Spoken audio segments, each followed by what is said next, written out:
अश्वनगरी के राजा पृथ्वीराज की पुत्री राजकुमारी सुमेधा अपने सौंदर्य और बुद्धिमत्ता के लिए प्रसिद्ध थी, लेकिन एक विचित्र शर्त ने उसे एक रहस्यमयी राजकुमारी बना दिया था। वह कभी बोलती नहीं थी, किसी ने कभी उसकी आवाज नहीं सुनी थी। राजकुमारी ने स्वयं यह शर्त रखी थी कि जो व्यक्ति उसे बोलने पर विवश करेगा, उसी से वह विवाह करेगी। पर यदि कोई असफल हुआ तो उसे कारावास में डाल दिया जाएगा। राजा ने इस शर्त को स्वीकार कर लिया और पूरे राज्य में यह घोषणा कर दी गई।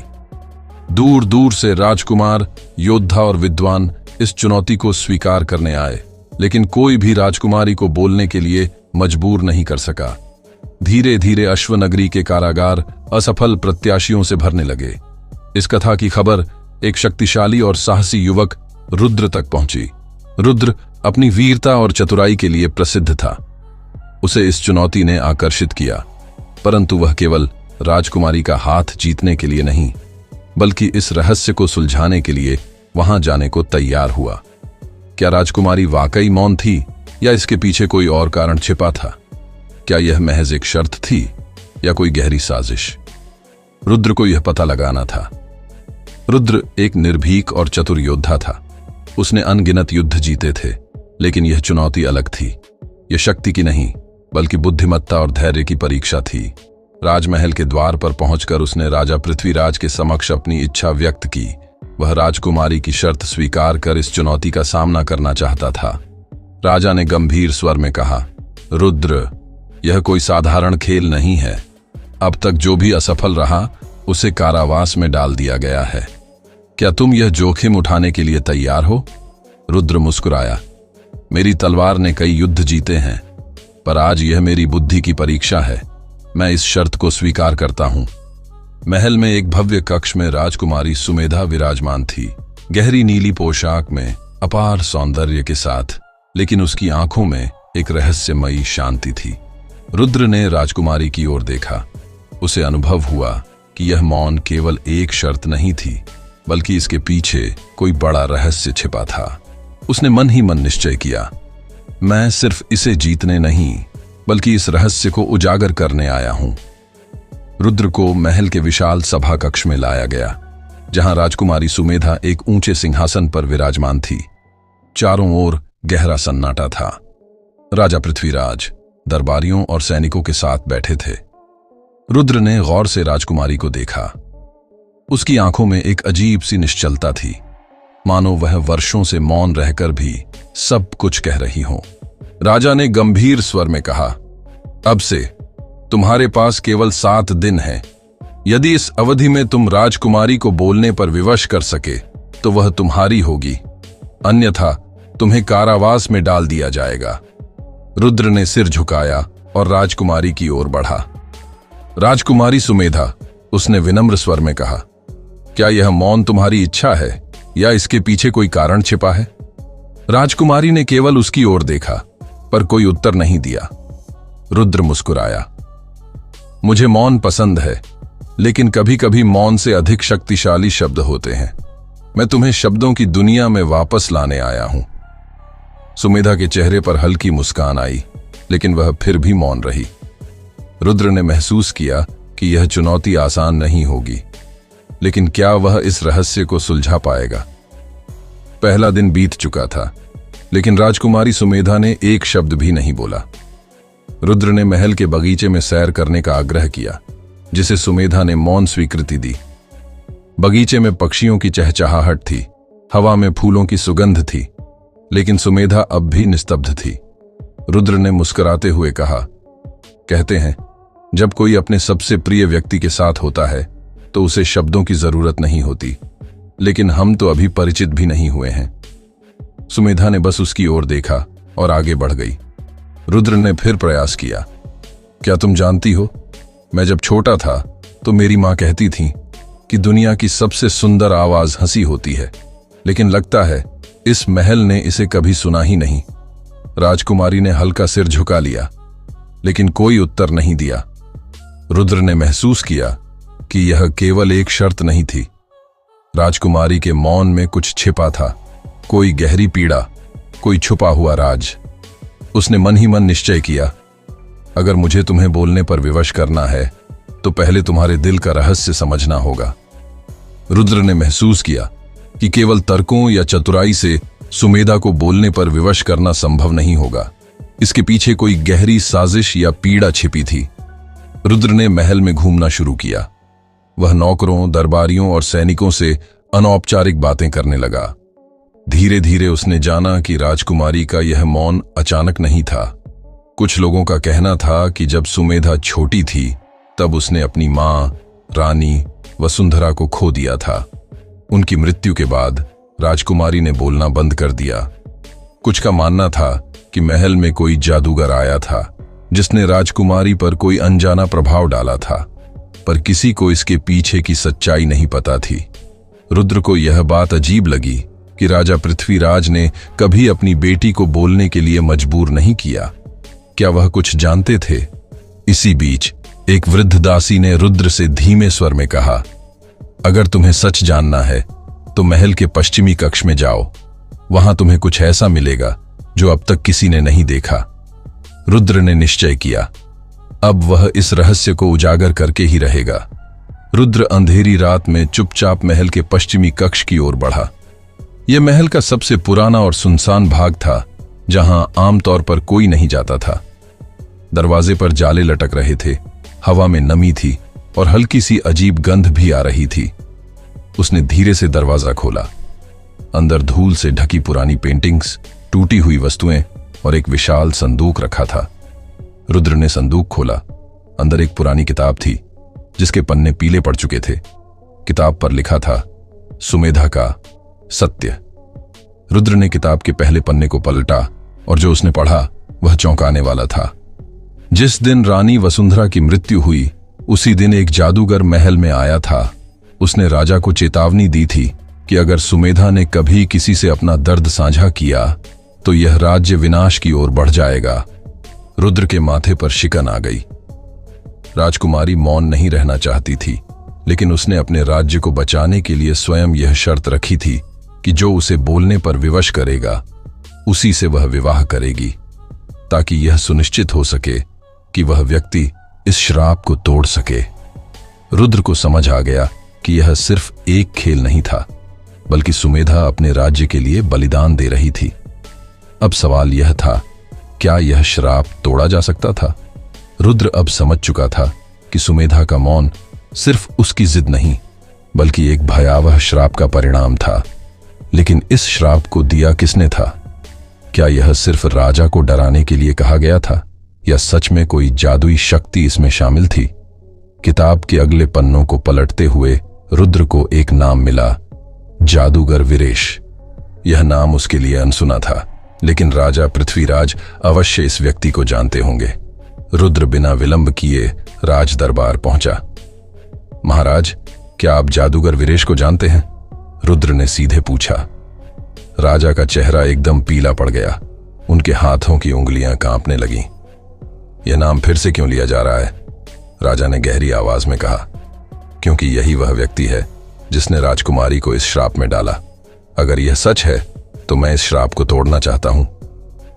राजा ने गहरी सांस ली और धीमे स्वर में कहा, मैंने सोचा था कि वह मर चुका है, लेकिन अगर वह जीवित है तो यह बहुत बड़ा संकट है। रुद्र अब इस रहस्य के केंद्र में पहुंच चुका था। सवाल यह था, क्या जादूगर वीरेश अभी भी जीवित था? और यदि हां, तो वह कहां था? रुद्र के सवालों से राजा पृथ्वीराज असहज हो उठे। वे कुछ छिपा रहे थे। रुद्र ने दृढ़ स्वर में कहा, महाराज, यदि आपको सुमेधा की चिंता है तो सच बताइए, यह जादूगर वीरेश कौन था और वह अब कहां है? राजा ने एक लंबी सांस ली और धीमे स्वर में कहा, वर्षों पहले वीरेश हमारे राज्य का सबसे शक्तिशाली जादूगर और तांत्रिक हुआ करता था। वह राज्य में जादू का खेल दिखाता और जो पैसे मिलते उससे अपना जीवन यापन करता था। लेकिन जब रानी वसुंधरा ने उसकी काली शक्तियों पर सवाल उठाया और जादू का खेल दिखाने पर रोक लगवा दी, तो उसने बदला लेने की ठानी। रुद्र ने ध्यान से सुना। राजा ने आगे कहा, रानी की मृत्यु के दिन वीरेश आया और उसने कहा कि सुमेधा यदि कभी अपनी पीड़ा किसी से साझा करेगी तो यह राज्य नष्ट हो जाएगा। उसने राजकुमारी के लिए यह श्राप छोड़ दिया और गायब हो गया। रुद्र ने सवाल किया, क्या उसे कभी खोजने का प्रयास नहीं किया गया? राजा ने सिर झुका लिया। हमने सोचा था कि वह मर चुका है, लेकिन अगर तुमने उसकी किताब पाई है तो शायद वह अब भी जीवित है। रुद्र अब और प्रतीक्षा नहीं कर सकता था। उसे वीरेश को ढूंढना ही होगा। तभी महल के एक वृद्ध सैनिक ने फुसफुसाते हुए कहा, अगर तुम वीरेश को पाना चाहते हो तो तुम्हें रक्तवन जाना होगा। रक्तवन, एक श्रापित जंगल जहां से आज तक कोई जीवित वापस नहीं आया था। रुद्र अब जान चुका था कि उसकी असली परीक्षा रक्तवन में होगी, जहां जादूगर वीरेश छिपा हो सकता था। राजा पृथ्वीराज ने चेतावनी दी, रक्तवन सिर्फ एक जंगल नहीं, एक मायावी संसार है। वहां जाने वाले लोगों की यादें खो जाती हैं, वे भ्रमित हो जाते हैं और कभी लौटकर नहीं आते। रुद्र मुस्कुराया, अगर सुमेधा के मौन को तोड़ने के लिए अपनी यादें भी दांव पर लगानी पड़े तो मैं तैयार हूं। रुद्र अपने शस्त्रों के साथ घोड़े पर सवार होकर रक्तवन की ओर बढ़ा। रास्ते में जंगल की हवा भारी और रहस्यमयी हो गई। जैसे जैसे वह आगे बढ़ा, पेड़ विकृत दिखने लगे, शाखाएं हिल रही थीं, मानो वे जीवित हों। अचानक एक घने कोहरे में से एक आवाज आई, वापस जाओ रुद्र, ये जंगल तुम्हें निगल जाएगा। रुद्र चौकन्ना हो गया। उसने तलवार निकाल ली। अगर वीरेश यही चाहता है कि मैं डर कर भाग जाऊं तो उसे मेरी हिम्मत का अंदाजा नहीं, उसने दृढ़ता से कहा। जैसे ही वह और अंदर बढ़ा, जंगल की हवा ठंडी हो गई। एक पुरानी टूटी हुई झोंपड़ी दिखी। क्या यही वीरेश का ठिकाना था? रुद्र ने तलवार कसकर पकड़ी और झोंपड़ी का दरवाजा खोला। जैसे ही रुद्र ने झोंपड़ी का दरवाजा खोला, एक अजीब सी ऊर्जा ने उसे घेर लिया। भीतर घना अंधेरा था, लेकिन जैसे ही उसने पहला कदम रखा, झोंपड़ी अपने आप रोशनी से भर गई।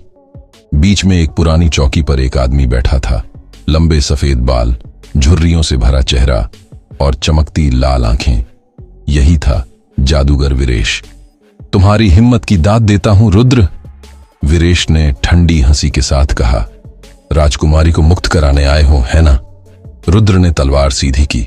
मैं यहां तुम्हारे श्राप को तोड़ने आया हूं वीरेश, अब तुम्हारा खेल खत्म हुआ। वीरेश मुस्कुराया। क्या तुम जानते हो यह श्राप क्यों दिया गया? रुद्र ने आंखें तरेरी। वीरेश आगे बोला, राजा पृथ्वीराज ने मेरे ज्ञान और शक्तियों का अपमान किया था। मैं जादू का खेल दिखाकर अपने परिवार को पाल रहा था, लेकिन उन्होंने मुझे राज्य से निकाल दिया, जिससे मेरी मां की भूख से तड़पकर मृत्यु हो गई और एक एक करके मैंने पूरा परिवार खो दिया। लेकिन मुझे बदला लेना आता है। यह श्राप सिर्फ सुमेधा के लिए नहीं, पूरे राज्य के लिए था। अचानक झोंपड़ी की दीवारें घूमने लगीं। रुद्र को महसूस हुआ कि वह किसी मायावी जाल में फंस चुका है। उसकी यादें धुंधली होने लगीं। यही रक्तवन का नियम है रुद्र, वीरेश हंसा। तुम यहां आए तो हो, लेकिन वापस नहीं जा पाओगे। रुद्र के सामने अंधेरा छाने लगा। क्या वह हार जाएगा? रुद्र ने महसूस किया कि उसकी चेतना धुंधली हो रही थी। उसके सामने दृश्य बदलने लगे। अब वह किसी अजीब महल में खड़ा था। सिंहासन पर सुमेधा बैठी थी, लेकिन वह बोल रही थी, रुद्र, तुम जीत गए, मैं अब तुम्हारी हूं। रुद्र चौंका। यह कैसे संभव है? राजकुमारी आगे बढ़ी और उसका हाथ थाम लिया। अब हमें कहीं जाने की जरूरत नहीं, यही हमारा भविष्य है। लेकिन रुद्र को कुछ अजीब लगा। वह राजकुमारी का स्पर्श महसूस नहीं कर पा रहा था। अचानक उसके कानों में एक दूसरी अदृश्य शक्ति की आवाज गूंजी, यह सब भ्रम है रुद्र, जागो। रुद्र ने आंखें बंद कर गहरी सांस ली। फिर जैसे ही उसने अपनी तलवार उठाई, सब कुछ टूट गया। वह वापस झोंपड़ी में था। वीरेश अभी भी उसके सामने खड़ा हंस रहा था। तुम मेरे भ्रमजाल से बाहर निकल आए। असंभव। वीरेश चौंक उठा। कौन है जो इसकी मदद कर रहा है? रुद्र मुस्कुराया। तुम्हारी मृग तृष्णा मेरी इच्छा शक्ति को नहीं तोड़ सकती वीरेश। तुम्हारा अपराधी रानी वसुंधरा थी, जिसका बदला तुम ले चुके हो। अब यह सब खत्म करो और बताओ, सुमेधा का श्राप कैसे टूटेगा? वीरेश की आंखों में क्रोध चमका। अगर तुम सच में यह श्राप तोड़ना चाहते हो तो तुम्हें मेरी अंतिम परीक्षा पार करनी होगी। रुद्र अब युद्ध के लिए तैयार था। वीरेश के हाथ उठते ही झोंपड़ी की दीवारें जलने लगीं और अचानक वे दोनों एक विशाल खंडहरनुमा जगह पर आ गए। हवा में काली ऊर्जा लहराने लगी और धरती कांप उठी। रुद्र, अगर तुम सच में सुमेधा का श्राप तोड़ना चाहते हो तो तुम्हें एक बलिदान देना होगा। वीरेश की आवाज गूंजी। रुद्र ने तलवार कसकर पकड़ी। कैसा बलिदान? वीरेश मुस्कुराया। या तो तुम अपनी सबसे कीमती चीज छोड़ दो या सुमेधा जीवन भर मौन रहेगी। रुद्र की आंखें सख्त हो गईं। मेरी सबसे कीमती चीज? वीरेश ने एक काले दर्पण की ओर इशारा किया। इसमें झांको और तुम्हें उत्तर मिलेगा। रुद्र झिझकते हुए दर्पण के पास गया। जैसे ही उसने उसमें देखा, उसमें उसकी मां की छवि उभर आई। मां, रुद्र फुसफुसाया। वीरेश ने कहा, तुम्हें अपनी सबसे प्रिय स्मृति छोड़नी होगी, अपनी मां की यादें। यदि तुम यह बलिदान दो तो श्राप टूट जाएगा, लेकिन तुम कभी अपनी मां को याद नहीं कर पाओगे। रुद्र के लिए यह सबसे कठिन निर्णय था।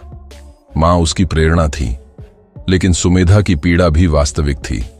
क्या वह यह बलिदान दे पाएगा? रुद्र के मन में उथल पुथल मच गई। उसकी मां की यादें ही उसकी शक्ति और संकल्प का स्रोत थीं। लेकिन अगर उसने यह बलिदान नहीं दिया तो सुमेधा जीवन भर मौन रहेगी। उसकी मुट्ठियां कस गईं। उसने गहरी सांस ली और दृढ़ स्वर में कहा, अगर मेरे बलिदान से सुमेधा मुक्त हो सकती है तो मैं तैयार हूं। वीरेश ने एक शातिर मुस्कान दी और अपने मंत्रों का जाप करने लगा। अचानक दर्पण में से काली ऊर्जा निकली और रुद्र के सिर के चारों ओर घूमने लगी। अब तुम अपनी मां को कभी याद नहीं रख पाओगे, वीरेश ने हंसते हुए कहा। रुद्र के भीतर गहरी पीड़ा उठी। उसकी आंखें नम हो गईं, लेकिन उसने अपने संकल्प को कमजोर नहीं होने दिया। वह घुटनों के बल गिरा। उसकी सांसें तेज हो गईं और फिर सब कुछ शांत हो गया। धीरे धीरे हवा हल्की होने लगी। वातावरण में फैली काली शक्ति बिखरने लगी। वीरेश हतप्रभ रह गया। यह कैसे संभव है? रुद्र ने आंखें खोली। क्योंकि सच्चा प्रेम और त्याग किसी भी श्राप से बड़ा होता है। उसी क्षण महल में बैठी सुमेधा के होंठ कांपे और एक हल्की सी आवाज निकली, रुद्र। श्राप टूट रहा था। महल में सब कुछ बदलने लगा। जैसे ही सुमेधा के होंठों से पहला शब्द निकला, एक सुनहरी रोशनी महल के चारों ओर फैल गई। राजा पृथ्वीराज चौंक उठे। यह कैसे संभव है? दासी और सैनिक एक दूसरे को आश्चर्य से देखने लगे। वर्षों बाद राजकुमारी ने कुछ कहा था। वहीं रक्तवन में वीरेश क्रोध से कांप उठा। नहीं, यह कैसे हुआ? मैंने तो इसे अविनाशी श्राप बनाया था। रुद्र मुस्कुराया। तुम्हारे जादू की शक्ति प्रतिशोध पर थी, लेकिन सच्चे प्रेम और त्याग से बड़ी कोई शक्ति नहीं होती। वीरेश चीख उठा, लेकिन तभी एक भयंकर तूफान उठा और उसकी अपनी ही काली शक्तियां उसे घेरने लगीं।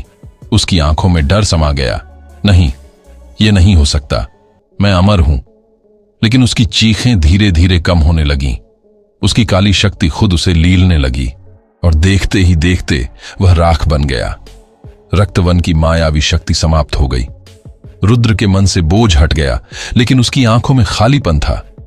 अब उसे अपनी मां की कोई याद नहीं थी। महल में सुमेधा ने पहला कदम बढ़ाया। उसकी आंखों से आंसू गिर रहे थे। रुद्र, तुमने मेरे लिए यह सब किया। रुद्र धीरे से मुस्कुराया। अब तुम्हें कोई मौन नहीं रख सकता। सुमेधा।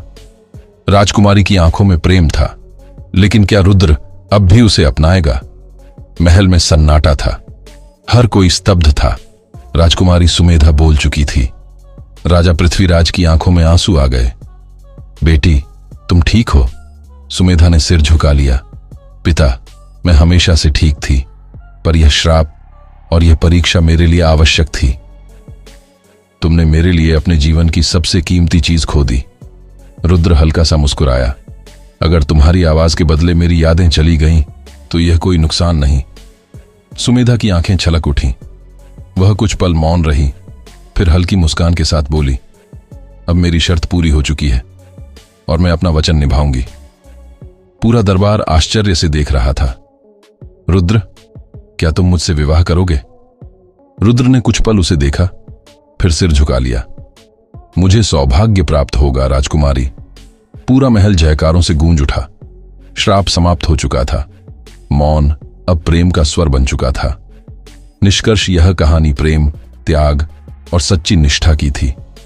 राजकुमारी सुमेधा का मौन केवल एक श्राप नहीं, बल्कि धैर्य और परीक्षा की घड़ी थी। उसे कोई ऐसा चाहिए था जो न केवल उसकी शर्त को पूरा करे, बल्कि उसके मौन के पीछे छिपे दर्द को भी समझ सके। रुद्र ने न केवल सुमेधा को श्राप से मुक्त किया, बल्कि यह भी साबित कर दिया कि सच्चा प्रेम किसी भी बाधा से बड़ा होता है। उसने अपनी सबसे कीमती यादों का बलिदान दिया, लेकिन बदले में उसे सुमेधा का प्रेम और विश्वास मिला। राजा पृथ्वीराज ने भी महसूस किया कि शक्ति और अहंकार से बड़ा प्रेम और करुणा होता है। जादूगर वीरेश, जो बदले और प्रतिशोध में अंधा हो गया था, अंततः अपने ही जादू का शिकार बन गया। अंत में यह कहानी हमें यह सिखाती है कि बलिदान और सच्चे प्रेम से हर कठिनाई को पार किया जा सकता है। जो व्यक्ति निस्वार्थ भाव से किसी के लिए कुछ करता है, उसे उसका सच्चा प्रतिफल अवश्य मिलता है। दोस्तों, आपको यह कहानी कैसे लगी कमेंट करके जरूर बताइए। वीडियो अच्छी लगी है तो लाइक और शेयर करें। ऐसी नई नई कहानी के लिए चैनल को सब्सक्राइब जरूर करें। जल्द मिलेंगे एक नई कहानी के साथ। तब तक के लिए जय श्री राम।